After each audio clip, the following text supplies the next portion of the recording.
Hello everyone and welcome back to the channel. Today we're diving into one of the clever and devastating client-side attacks out there, the cookie bomb. This isn't your typical DDoS, this is a surgical strike that can completely lock a user out of websites with just a single click. It's been found on platforms you use every day like X, Shopify, Tumblr, etc. The root cause of this vulnerability is a problem by design. It is not a bug in the traditional sense, but it is a fundamental architectural flaw that slips through security layers, which we will decode ahead in this video. Researchers have earned good rewards finding this simple vulnerability, and today I'll show you exactly how it works, how to test for it, and also how to fix it. So now let's understand the architectural flaw and the flow of the attack so that you can get a visual image of what actually happens in the backend. We will understand this vulnerability by dividing it into three layers. First, the user's browser, then the reverse proxy, and then the Node.js application. Well, in real world scenarios, there is also a CDN between the user's browser and reverse proxy. But here in this case, we'll skip it just to keep things simple. And also in most of the cases, the CDN doesn't really impact the flow of the attack. First of all, the users trigger requests like this. Here you can see the GCL ID, FBCL ID, UTM medium. These parameters basically hold the values of the cookies, which are used by the application to identify from which source the user has been redirected to. Here you can see the GCL ID means the Google AdSense, FBCL ID means the user has been redirected from Facebook, and the UTM medium means that from which medium the user has been redirected to. It could be email, newsletter, or some other stuff. So these particular cookie values are being stored onto the application to identify from where the users has been redirected from, and they uses those information ahead for their own business purpose. After this, once a user triggers this request, then it passes through reverse proxy. Now, the reverse proxy accepts small headers, that is, cookie parameters which have small values. Now, let's assume that instead of passing ABC123, I have provided a value which has a length of 10,000 characters. That won't be accepted by the reverse proxy, right? And in that case, this request will fail. We'll also look into it in a bit more depth during our practicals. So, once the request passes through reverse proxy, then it reaches to the Node.js app, and the application then sets the cookies without validation. And this is where the vulnerability lies, which we will also see during our practical. So after the Node.js application sets the cookies, then these cookies are being received by the user's browser and it stores them. Then in the next request, the user's browser includes all these cookies in the request headers, and then the request is being sent.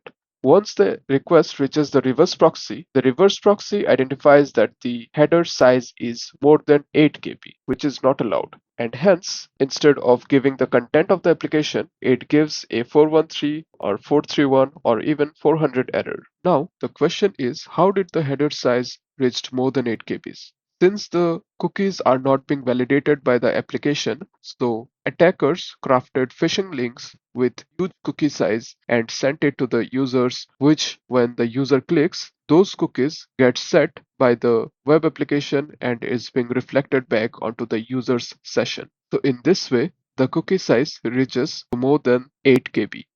Here 8 KB is just a number that I'm picking. You can also modify it by going onto the reverse proxy setup.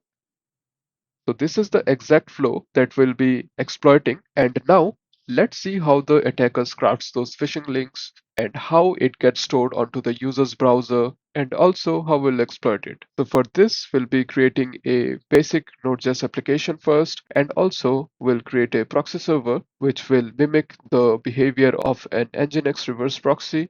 So from there on, we can get a clear view of the vulnerability. I'll create a directory first for the project so that I can share the code.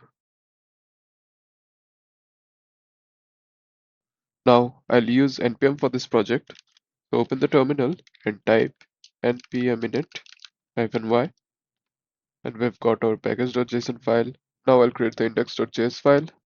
So now we'll build a simple application which will basically take the cookie values from a GET request and it will set it within the user's browser session. And also I'll write some test cases to mimic the reverse proxy, which will basically check that requests more than a certain size, let's suppose 6 KB, will be blocked and will not be allowed to pass through, so that you can see what certain error messages you should look for and how the application behaves when we receive those errors, and then we'll proceed with the attack. Now let's write the code. For this we'll be requiring two libraries, Express and Cookie Parser.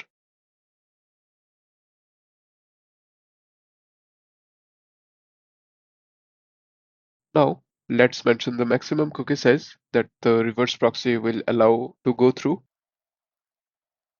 and let's say it's 6 KB. I'll type just 6000.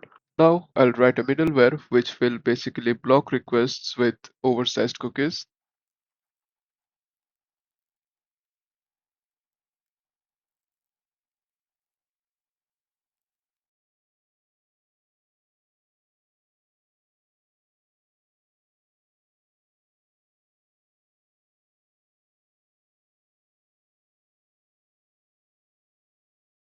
We've written our middleware. So basically, if a request is oversized, then it will return this 431 error and it will also print out this message. I'll just add a comment here. Okay. Now I'll add an endpoint which will take the cookie from get request and it will store it into the user's browser.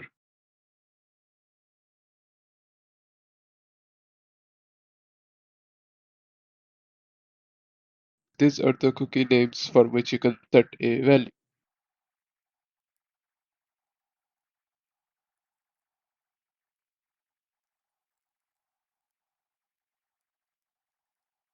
So our function is ready now. We can set cookie values for this particular parameters. And here we've mentioned the max age and also the HTTP only attribute.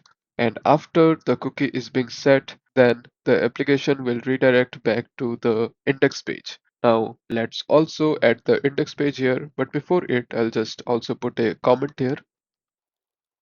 So this particular code is written at the front end, or you can say it's a client-side code, but this you won't find it in the client side as it is configured in the Nginx or any other reverse proxies that the application uses in the backend.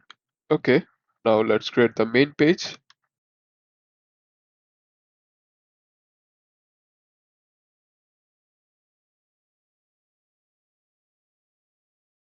Okay, the main page is also now ready. You can see we fetch the cookies and we'll just display the welcome message and also the cookie size so that we can track like how much cookie we're sending to the application and when the application is breaking. Now let's just write the listener and our application will be ready. Now let's save the application. We need to install some of the modules first.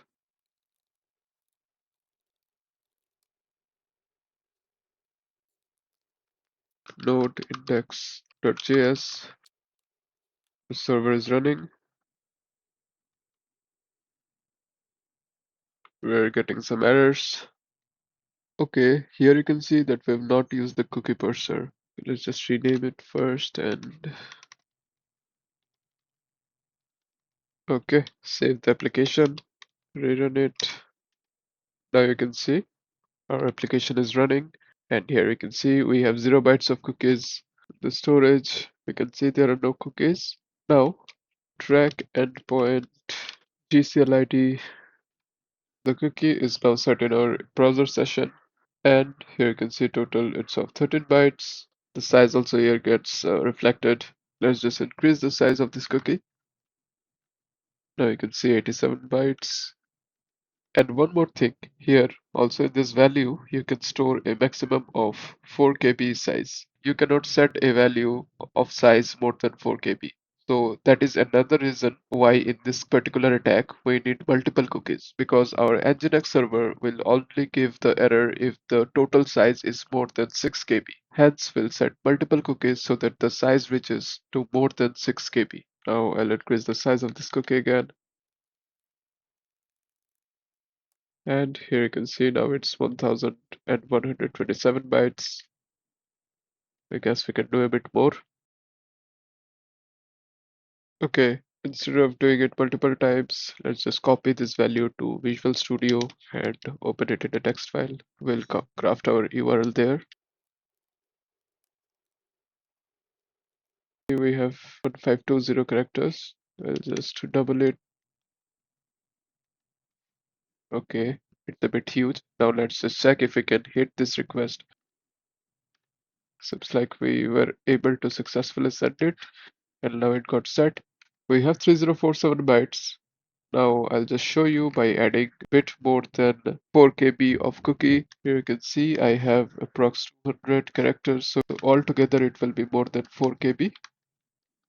And now when I'll send this request, you'll find that the cookie will not be set because its size is more than 4 KB.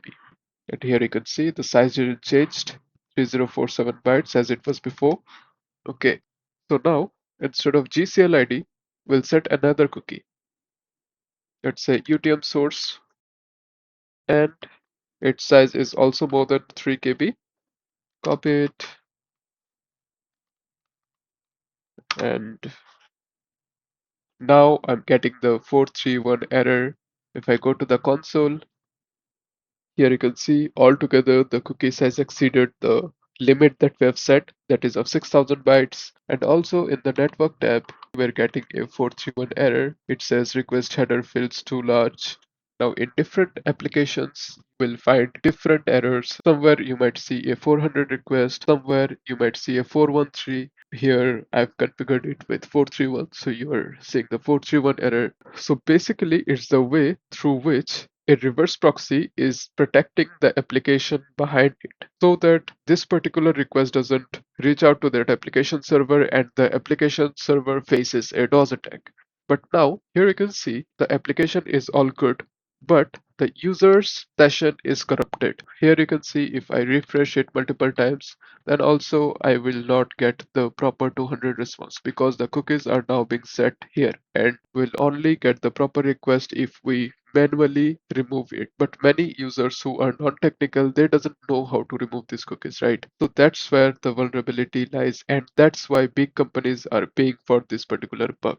So now if I just delete all the cookies and if I just refresh it, then again you can see I'm getting proper response, and in the network tab also you can see I'm getting 200 requests. So this is the vulnerability.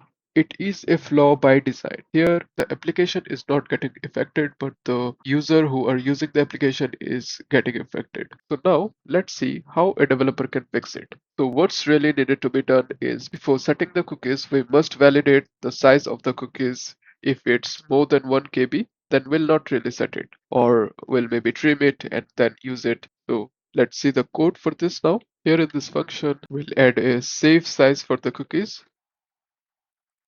We'll keep it 200 bytes. Now we'll store the value of the parameter, and then we'll truncate the oversized input. Store it in the safe value.